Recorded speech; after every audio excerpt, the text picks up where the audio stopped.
ആയുധശേഖരവുമായി മെറിലാൻഡിൽ നിന്ന് ബാറ്റ്മാൻ ചിത്രത്തിലെ വില്ലൻ കഥാപാത്രമായ ജോക്കറിന് മറ്റൊരു ആരാധകൻ.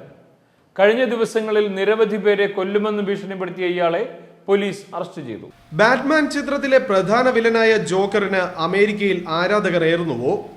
അതെ എന്ന് പറയാനാണ് കഴിഞ്ഞ ഒരാഴ്ചയെ നടക്കുന്ന സംഭവങ്ങൾ നമ്മെ പഠിപ്പിക്കുന്നത്. കഴിഞ്ഞയാഴ്ച കൊളറാഡോ തിയേറ്ററിൽ ബാറ്റ്മാൻ സീരീസിലെ പുതിയ ചിത്രമായ ദ ഡാർക്ക് നൈറ്റ് റൈസസ് എന്ന ചിത്രത്തിന്റെ പ്രഥമ പ്രദർശനത്തിനിടെ ജോക്കറിന്റെ രൂപഭാവങ്ങളുമായി ജെയിംസ് ഹോംസിന്റെ ആക്രമണത്തിൽ കൊല്ലപ്പെട്ടത് 12 പേരാണ്. ഈ സംഭവത്തിന് ശേഷം ജോക്കറും ഹോംസും ലോക വാർത്താ മാധ്യമങ്ങളിൽ നിറഞ്ഞു നിന്നു. എന്നാൽ മെറിലാൻഡിൽ നിന്നും മാരകായുധങ്ങളുമായി ഒരാൾ കൂടി പിടിയിലായി. ഇയാളും താൻ ജോക്കറാണ് എന്ന വാക്കുകളാണ് നിരന്തരം പറഞ്ഞുകൊണ്ടിരിക്കുന്നത്. What he said specifically on the phone and what was related to us, I'm a joker.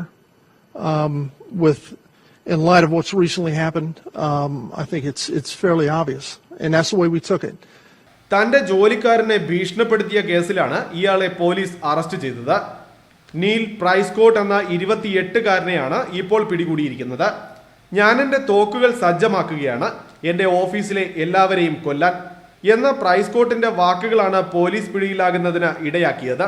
Telephone conversations, he made significant threats to coming back and harming people at the business. In fact, he said, I'm a joker, and I'm going to load my guns and blow everyone up.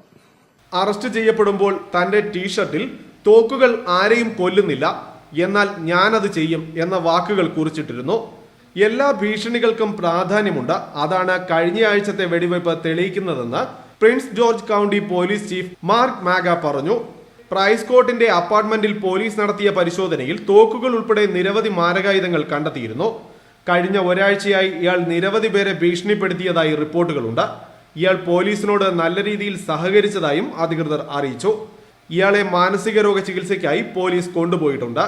ഇതിനുശേഷം മാത്രമേ കേസുകൾ സംബന്ധിച്ച തീരുമാനമാവുകയുള്ളൂ. Colorado വെടിവയ്പ് കേസിലെ പ്രതി ഹോംസും മാനസിക രോഗിയാണെന്ന വാർത്തകൾ കഴിഞ്ഞ ദിവസമാണ് പുറത്തു വന്നത്.